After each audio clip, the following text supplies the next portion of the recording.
कैसे हैं आप लोग। आशा करते हैं अच्छे से होंगे और आपकी पढ़ाई भी बहुत ही अच्छे से चल रही होगी। बच्चों, आज मेरा गला थोड़ा बैठा हुआ है, लेकिन फिर भी जो है आवाज़ आप तक पहुंच जाएगी। तो चलिए शुरू करते हैं आज का वीडियो। हम लोग पढ़ रहे हैं संस्कृत प्यूषम क्लास 6 का, और क्लास थर्ड नहीं, ये थर्ड चैप्टर है अस्माकं परिवेशः। इसको हम लोग जो पढ़ चुके थे, आज करेंगे उसका अभ्यास। ठीक है, तो शब्दार्थ है, तो ये जो शब्दार्थ है ये आप जरूर तैयार करके रखिएगा अपनी शब्दार्थ की कॉपी में। इसको लिखिएगा कि क्रीड़ा क्षेत्र मतलब क्या होता है। क्रीड़ा क्षेत्र मतलब होता है खेल का मैदान। वेगेन मतलब होता है तेज गति से। वेगेन मतलब तेज गति से। तृतीय विभक्ति एक वचन का प्रयोग किया गया है। सहचरे सह, मित्रों के साथ। उत्साहहीन, खुशी से, इसमें भी तृतीय विभक्ति का प्रयोग है। शिक्षाए, शिक्षा के लिए चतुर्थी विभक्ति है। और आपणम, बाजार, बही, बाहर। पक्वानी, पके हुए। कोकिला, कोयले। पादपान मतलब होता है पौधों को। सिंचती, सिंचती है। तड़ागह, तालाब। भ्रमराः, भंवरे, बहुवचन है। गुंजंती, गूंजते हैं। संप्रति मतलब होता है इस समय। अश्वत्थः, पीपल का वृक्ष। और वट, बरगद का वृक्ष। निम्ब, नींब। ठीक है, अब चलिए ये अभ्यास करते हैं। उच्चारणम कुरुत पुस्तिकायां च लिखत।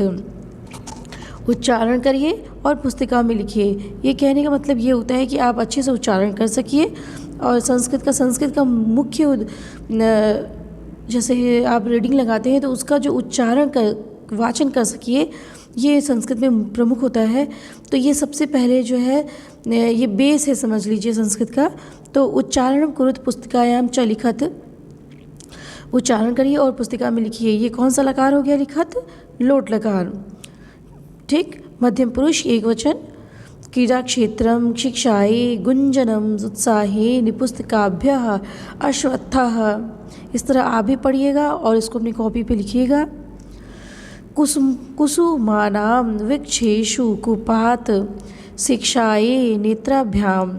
ठीक, अब चलिए एक पदेन उत्तरत, एक पद से उत्तर दीजिए। एक पद में क्या उत्तर देना है? एक पद।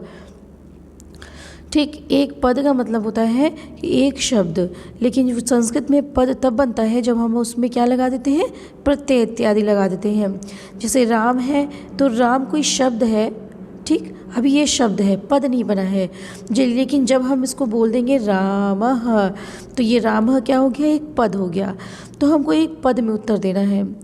ठीक है, तो बालकाः केन क्रीडन्ति, बालकाः किससे खेलते हैं? तो बालक, जो बहुत सारे बालक हैं वो किससे खेलते हैं? तो बहुत सारे बालक किससे खेलते हैं बच्चों? तो देखिए, बालका कंदुकेन खेलन्ति, कंदुक से खेलते हैं, बॉल से खेलते हैं। तो यहाँ पे आप क्या लिखेंगे? बॉल, कंदुकेन। ठीक है, अब ये देखिए, छात्रा किम अर्थम विद्यालयम गच्छति, छात्र किस अर्थ में विद्यालय जाते हैं? तो जो बुक में दिया है वही आप लिखेंगे। तो छात्र किस अर्थ में विद्यालय जाते हैं? तो छात्राः पठनाय विद्यालयम गच्छन्ति, पढ़ने के लिए विद्यालय जाते हैं। ठीक है, पठनाय, यहाँ पे क्या लिख देंगे? पठनाय।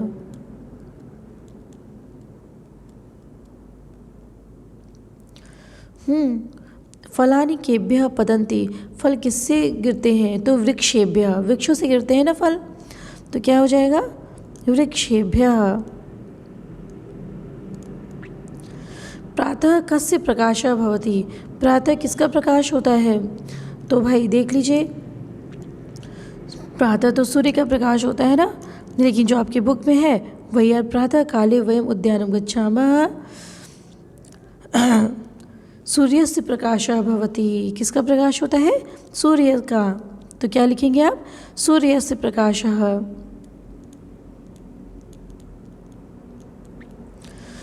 ठीक, एक पद में उत्तर देना है सिर्फ, सूर्यस्य प्रकाशः। तो सिर्फ सूर्यस्य लिखिए। भ्रमराः कुत्र गुंजन्ति, भ्रमर कहाँ गूंजते हैं? तो भंवर तो फूलों पे गूंजते हैं। इसमें क्या दिया हुआ है? भ्रमरा कुसुमानाम ऊपरी गुंजंती, तो आप क्या लिखेंगे? कुसुमानाम भ्रमरा कुसुमानाम ऊपरी गुंजंती।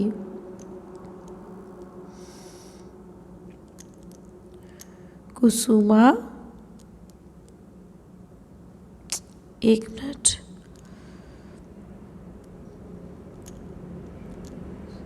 मानाम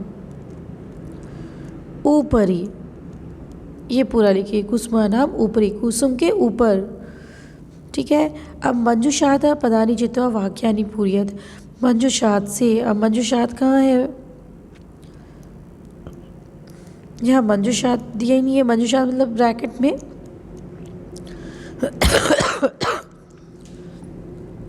ब्रैकेट में आपके जितने भी पद आते हैं, पदानि चित्वा, पद को लेकर के वाक्य पूरा करो। तो यहाँ पे तो मंजुषात गायब लग रहा है। वयम बालकान पश्यामः, तो जो आपकी बुक में दिया हुआ है ना, वही आप लिखेंगे। यहाँ पे हम लोग बालकों से, बालकान पश्यामः, तो जो आपकी बुक में दिया होगा आप वही लिखेंगे।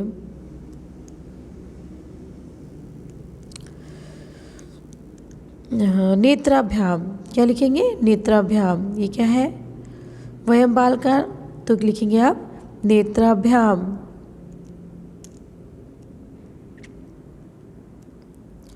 ठीक है, यहाँ पे लिख देंगे आप नेत्राभ्याम। यहाँ पे भर देंगे आप, क्या भरेंगे? नेत्राभ्याम। वयम बालकान नेत्राभ्याम पश्यामः। विद्यालयः भवन्ति, विद्यालय होता है, क्या होता है? तो विद्यालयः भवन्ति, विद्यालय क्या होता है भाई? तो विद्यालय शिक्षाएं भवन्ति, विद्यालय शिक्षा के लिए होता है, तो यहाँ पे शिक्षाएं हो जाएगा। ठीक है। उपवन रक्षकः जलम आनयति, उपवन रक्षक जल लाता है, तो उपवन रक्षक कहाँ से जल लाता है भाई? उपवन रक्षकः, यहाँ देखिए, उपवन रक्षकः कूपात जलम आनयति, यहाँ कुएं से जल लाता है। ठीक है, तो यहाँ लिखेंगे कूपात। कंदुकेन, कंदुकेन, अब फिर क्या है? भ्रमरः ऊपरी गुंजंती, भ्रमरः ऊपरी गुंजंती, किसके ऊपर? तो कुसुमानाम ऊपरी गुंजंती। खगाः निवसन्ति, तो खगा कहाँ निवास करते हैं? तो खगाः, खगाः वृक्षेषु निवसन्ति, कहाँ करते हैं? वृक्षेषु। तो यहाँ पे आप लिख देंगे वयम बालकान नेत्राभ्याम। विद्यालयः शिक्षायै, उपवन रक्षकः कूपात्, भ्रमरः कुसुमानाम, खगाः वृक्षेषु। ठीक है बच्चों, तो आगे की जो है इसको आप इस तरह से अपनी कॉपी पे लिख लीजिएगा, और आगे के जो अभ्यास है उसको हम अगले वीडियो में सॉल्व करेंगे। और अभी तक जितने भी हमने करवाए हैं आपको शब्दार्थ वगैरह, ये सब आप जो है लिखते जाइए, विभक्ति भी तैयार करते जाइए। तो मिलते हैं अगले वीडियो में, तब तक के लिए नमस्कार।